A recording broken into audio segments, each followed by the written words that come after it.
ভূমি দিদি, নাও শরবতটা খেয়ে নাও।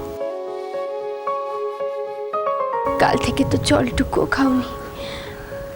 তোমরা পায়ে পড়ি ভূমি দিদি, নাও।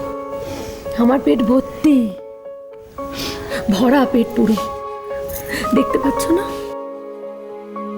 একটা জোয়ান জল জ্যান্ত ছেলেকে আমি গিলে ফেলেছি। আমার স্বামী এ দেখো, ওকে আমি খেয়েছি।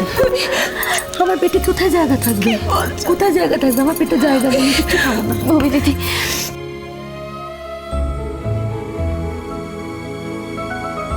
বলে না ভূমি দিদি, এমনি কথা বলে। বলবোই, আজই তো বলবো। আজকেই তো সব সব সত্যি কথা বলার দিন কাজল, আজই বলবো আমি। লাল যেখানেই থাকুক অন্তত অন্তত জানবে, ও জানবে ওর ভূমি একদিনের জন্য হলেও সত্যি কথা বলেছে, ও জানবে সেটা। আমি বলবোই, আজই বলবো। ও তো পারি এখনো খবরটা জানে না তো? না না, আমি সমস্যা, ওকে একদমই জানানো হয়নি। আপনি তো জানেন যে এই খবরটাও পেলে ও সহ্য করতে পারবে না, অসুস্থ হয়ে পড়বে। তাই এই কদিন আমি ওকে এ বাড়িতে আনছিও না।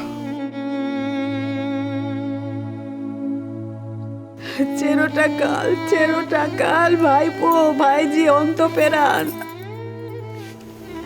কি করে সহ্য করে বলে দিকিনে।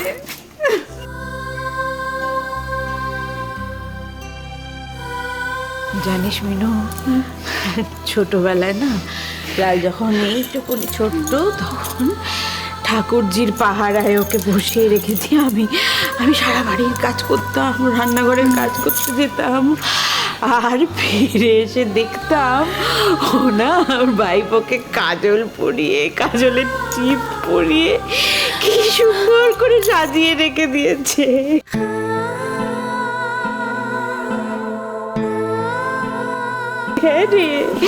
আর আমাকে ধরে ধরে বলতো, বৌদি, বড় বৌদি, আমি তো এতদিন খেলনা পুতুল নিয়ে খেলেছি, এখন আমার একটা সত্যি সত্যি পুতুল হয়েছে।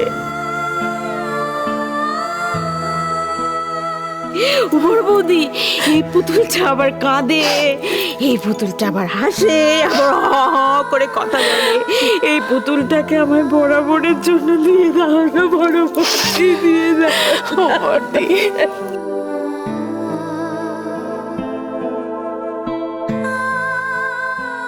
লক্ষ্মীটি আমার বর্দি, এভাবে কাঁদে না বর্দি, চুপ করো না বর্দি, এভাবে কান্নাকাটি করো না, তুমি অসুস্থ হয়ে যাবে, মরে যাবে তো বর্দি। মিনু, আমি এত সহজে মরবো না রে মিনু, আমি মরে গেলে তো মরেই যেতাম। বল, আমি যদি মরে যাওয়ার হতো তাহলে কি আমি এখন বেঁচে থাকতাম? আমার পেটের ছেলেটা চলে গেল, আমি তো বেঁচে আছি মিনু, বেঁচে আছি, বেঁচে থাকবো। আমার কই মাছের জান রে মিনু, আমি এত সহজে মরবো না, এত সহজে মরবো চুপ না, করো বর্দি। এত সহজে আমি মরবো না।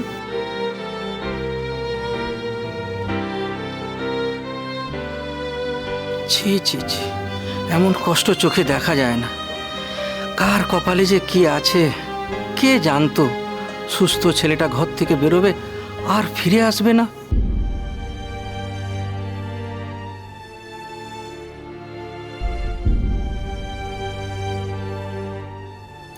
ওগো, শুনছো? তোমার ছেলেটা আর কোনোদিন এসে আমাকে বলবে না, মা, ও মা, তোমার হাতের লাউ ঘন্ট কতদিন বানাওনি, বানাও না মা, কতদিন তুমি চিংড়ি মাছের মালাইকারিটা রান্না করোনি, করো না মা, কি কি লাগবে বলো, এক্ষুনি আমি এনে দিচ্ছি, এক্ষুনি।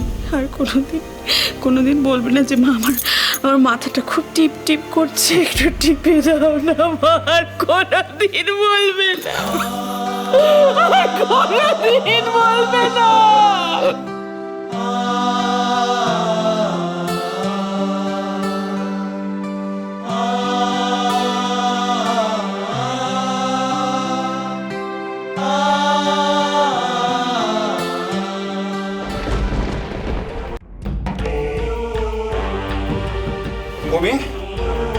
ভূমি, আমার তো খবরটা আমাদের কালকে কেন দিলে না? আমার মেয়েটা কোথায়?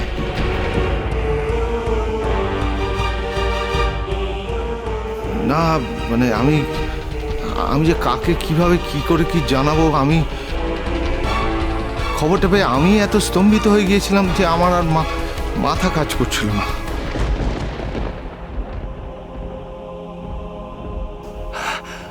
আমার মেয়েটা কোথায়? আমার তো বাবলি ভূমি, ভাবি লালা নেই, ভাবি তুমি জানো লালা নেই। ভাবি লালা আমার ছেড়ে চলে গেছে ভাবি। আমি তো তোমাদের সাথেও যোগাযোগে নেই ভাবি। তোমরা তো আমার থেকে কবে মুখ ফিরিয়ে নিয়েছো, আমার সাথে কথা বলো না। আমার মুখ দেখো না, তো তেমন করলেই পারতো ভাবি। আমাদেরকে না দেখালেই পারতো, আমার সাথে যোগাযোগ না রাখলেই পারতো। কিন্তু কেন চলে গেল? কেন চলে গেল? তো তোমার স্টুডেন্ট, তোমার ছাত্র, তুমি ও তো তোমার মতো, তুমি ওকে এটুকু শেখাতে পারোনি? তুমি এটুকু শেখাতে পারোনি বাপি? ও তো আমার সাথে সম্পর্ক নাই রাখতে পারতো। যে খারাপ তাকে বর্জন করে ও তো নিজের মতো বেঁচে থাকতে পারতো। ছেড়ে কেন লক্ষ্মী মা, আমার একটু শান্ত হ। ভূমি, লক্ষ্মী মা, আমার একটু শান্ত হয়, একটু চুপ কর। শোন, মৃত্যুর উপর কারো হাত নেই, মৃত্যুকে মেনে নিতেই হবে। ভূমি, আমাদের মেনে নিতে আর কিছু করার নেই। শান্ত হ। ও মা, লাল কেন চলে গেল? ও মা, অমন অমন একটা অসুখ থেকে আমি বেঁচে উঠলাম,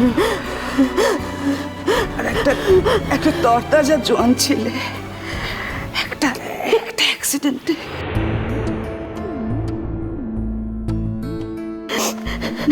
নেই হয়ে গেল। ও মা, আমি লালকে ছেড়ে কি করে থাকবো তুমি বলো? আমি তোমাদের খারাপ মেয়ে, আমি তোমাদের খুব কুলাঙ্গার সন্তান, কিন্তু লালকে ছেড়ে তো কোনোদিনও থাকিনি আমি। আমার লালকে দেখো, আমার লালকে ছেড়ে কোনোদিনও থাকিনি আমি। আমার এই অভ্যেসটা হয়নি মা গো। আমি কি করে থাকবো আমার লালকে ছেড়ে? আমি কি করে থাকবো? মনটা শক্ত কর। আমি কি করে পারবো মা?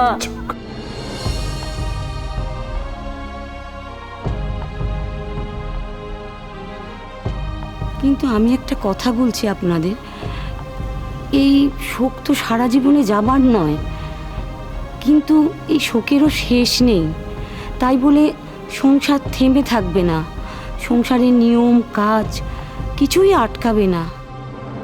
তাই বলছে দাহ যখন হয়ে গেছে তখন ভূমিকে এই অবস্থায় আর রাখা যায় না। এবার ওকে চান করিয়ে বেশ বদল করে আসতে হয়।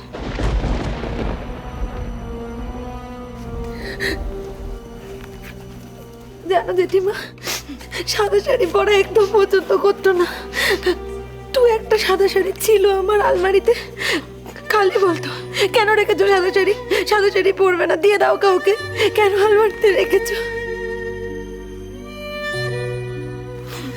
আজকে সারাটা জীবন ধরে সাদা শাড়ি পরার ব্যবস্থা করে দিয়ে গেল, তার বেলা কি হবে জেঠিমা?